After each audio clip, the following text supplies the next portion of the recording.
तो भाई लोग, जैसे कि हम लोगों ने पिछले पार्ट के अंदर देखा था कि जो मिंजुन के ऊपर वाले अंकल होते हैं वो मिंजुन के घर के बाहर आए हुए होते हैं और उनके पूरे बॉडी से खून निकल रहा होता है, लेकिन मिंजुन को ये बात नहीं पता होती, इसलिए वो दरवाजा खोलने वाला होता है और फिर वो दरवाजा खोल देता है। और हमारे आज के चैप्टर की शुरुआत यहीं से होती है। हम लोग देखते हैं कि मिंजुन जैसे ही दरवाजा खोलता है वो बाहर देख के हैरान हो जाता है, क्योंकि उसके अंकल को देख के लग रहा होता है कि वो होश में नहीं है और उनके पेट से भी खून निकल रहा होता है, जिसको देखकर मिंजुन कहता है, अजूशी क्या आप ठीक हैं? और अजूशी इस अंकल का नाम है। और फिर मिंजुन कहता है कि क्या मैं 199 पे कॉल करूं? और इसके ऐसा बोलते ये जो अंकल होता है वो बहुत जोर से चिल्लाता है और फिर मिंजुन के ऊपर अटैक कर देता है उसको काटने के लिए। और ये मिंजुन को बस काटने ही वाला होता है, जिसको देख के मिंजुन कहता है कि अजूशी आप अचानक से ऐसा क्यों कर रहे हैं? और वो उनको रुकने के लिए कहता है, लेकिन वो नहीं रुक रहे होते हैं, इसलिए मिंजुन इसके पेट पे एक बहुत जोर का लात मारता है जिससे वो नीचे गिर जाता है। और मिंजुन जल्दी से दरवाजा बंद कर लेता है वापिस। और फिर वो दरवाजे को बंद करने के बाद दरवाजे के पीछे खड़ा होकर हाफने लगता है बहुत जोर से, और अभी उसकी पूरी बॉडी कांप रही होती है। और वो हाफते हाफते बोलता है कि आखिर वो था क्या?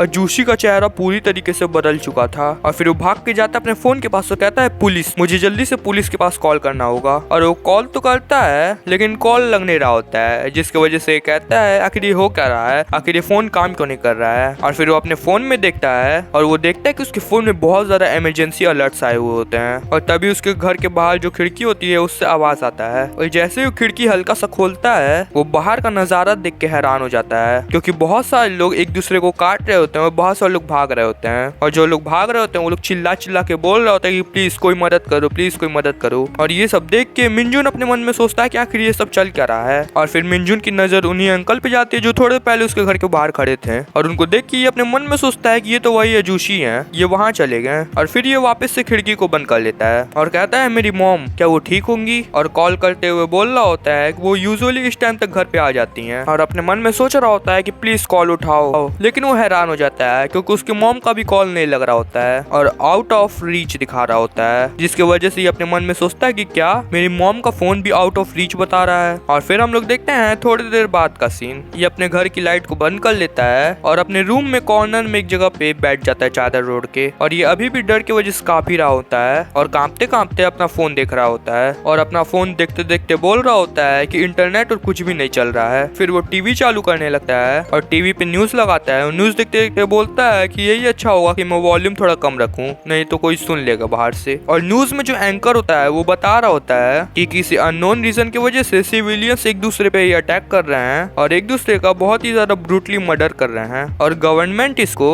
एक्ट ऑफ इंडिस्क्रिमिनेट टेररिज्म के तहत ट्रीट कर रही है। और इसके ऊपर अभी भी इन्वेस्टिगेशन चल रही है कि इन सबके पीछे रिस्पॉन्सिबल कौन है, और अभी तक कोई भी स्पेसिफिक इंफॉर्मेशन रिलीज नहीं हुई है। हाँ, मैं फिर से रिपीट करता हूँ, अभी का सिचुएशन एक्सट्रीमली सीरियस है। और ये सब देख के मिंजुन बोल रहा होता है, क्या टेररिज्म? कुछ बहुत बुरा हो रहा है। और फिर से हम लोग को न्यूज में से एंकर की आवाज आती है जो कि बोल रहा होता है कि अगर पॉसिबल हो तो अपने घर में ही रहें और अपने विंडोज और दरवाजों को लॉक कर दें और बाहर के लोगों से कांटेक्ट पूरी तरीके से अवॉइड करें। और फिर न्यूज एंकर बताता है कि यहाँ पर हमारे पास एक बहुत बड़ी ब्रेकिंग अपडेट है, और बताता है कि अब बुसान में भी लोग एक दूसरे को मार रहे हैं, ऐसी रिपोर्ट्स आ रही हैं। और हम लोग देखते हैं वही लोगों को जो एक दूसरे को काट रहे होते हैं, और मिंजुन ध्यान से देखता है उसके शक्ल की तरफ जो कि उसको बहुत ज्यादा ब्रूटली काट रहा होता है। और फिर न्यूज एंकर बोलता है कि हमें सिमिलर रिपोर्ट्स शियोल जैसे मेजर सिटीज से भी आ रही है, और बुसान और इंशियोन से भी, और साथ ही साथ छोटे टाउन से भी, और पुलिस और मिलिट्री फोर्सेस को डिप्लॉयड कर दिया गया है, लेकिन सिचुएशन अभी भी कंट्रोल के बाहर ही है। और ये सब देख के मिंजुन कह रहा होता है कि ये तो पागलपन है, ये सिर्फ टेररिज्म नहीं है, और बोलता है कि प्लीज ये मत बोलना कि ये वो है जो मैं सोच रहा हूँ। क्या ये ज़ॉम्बीज हैं? क्या मैं सपना देख रहा हूँ? क्या ये सब इतना जल्दी हो रहा है? शियोल से लेकर बुसान तक, वो भी सिर्फ एक दिन में, लेकिन क्यों?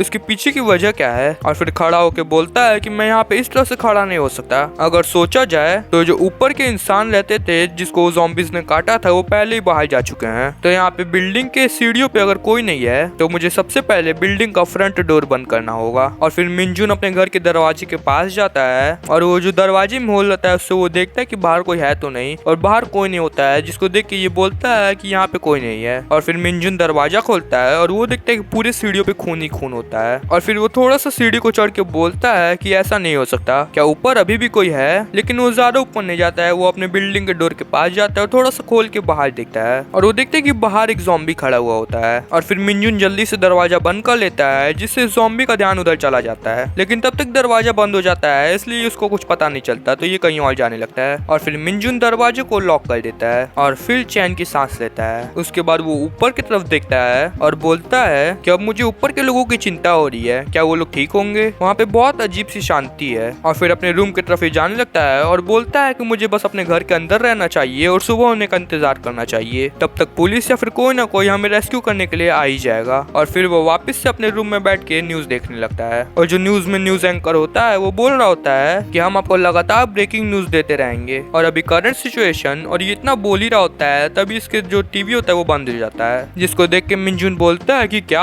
अब ब्रॉडकास्ट भी कट ऑफ हो गया। और अभी भी इसके घर के बाहर से आवाजें आ ही रही होती है, तो मिनजुन सोने लगता है। और सोने की कोशिश करते हुए मिनजुन बोल रहा होता है कि मैं सो नहीं पा रहा हूँ, और सबसे जरूरी ये बहुत ज्यादा स्ट्रेंज फील हो रहा है। और फिर कल वाली चीज सोचते हुए बोलता है कि अभी कल तक ही मैं अपनी जिंदगी को खत्म करना चाहता था मेरे इस बकवास से लाइफ की वजह से, और मुझे लगता था कि ये और ज्यादा बेटर होगा कि ये दुनिया ही खत्म हो जाए, और अब सच में ऐसा हो रहा है। लेकिन मैं अब डेस्परेटली सरवाइव करने की कोशिश कर रहा हूँ। और फिर बोलता है कि शायद ये पहले से कुछ ज्यादा अलग नहीं है, चाहे हम बात पहले की करें या फिर अभी की करें, ये अभी भी हेल जैसा ही है मेरे लिए। और फिर मिनजुन सो जाता है। और फिर हम लोग अगले दिन का सीन देखते हैं। यहाँ पे सुबह हो चुकी होती है और मिनजुन के घर के सामने बहुत ज्यादा हंगामा हो रखा होता है। अभी भी यहाँ पे पूरे ज़ॉम्बीज़ घूम रहे होते हैं और यहाँ पे एम्बुलेंस वगैरह भी पलट रखी होती है। और हम लोग देखते हैं कि यहाँ पे थोड़ा सा डोर ओपन होता है मिनजुन के बिल्डिंग का, और हम देखते हैं ये और कोई नहीं मिनजुन ही है जो कि अपने बिल्डिंग का डोर थोड़ा सा ओपन करके बाहर का नजारा देख रहा है। और वो बाहर देखता है कि हर तरफ कोई ना कोई मरा हुआ है या फिर ज़ॉम्बी इधर उधर भाग रहे हैं और चारों ओर खून ही खून है। और ये सब देख के मिनजुन अपने मन में सोच रहा होता है कि ये हवा अच्छी फील नहीं हो रही है, इसमें खून की महक है। इस एटमॉस्फेयर को देखते हुए मैं बता सकता हूँ कि बाहर जाना सुसाइड करने जैसा होगा। और इतना बोल के वो अपने बिल्डिंग का दरवाजा बंद कर लेता है और फिर अंदर से भी लॉक कर देता है और फिर दरवाजे को पकड़ के खड़ा रहता है और फिर वो वापस अपने रूम में चला जाता है। और फिर हम लोग देखते हैं कि यहाँ पे बहुत सारा खाना वगैरह होता है और ये सब देख के मिनजुन बोल रहा होता है कि चलो देखते हैं,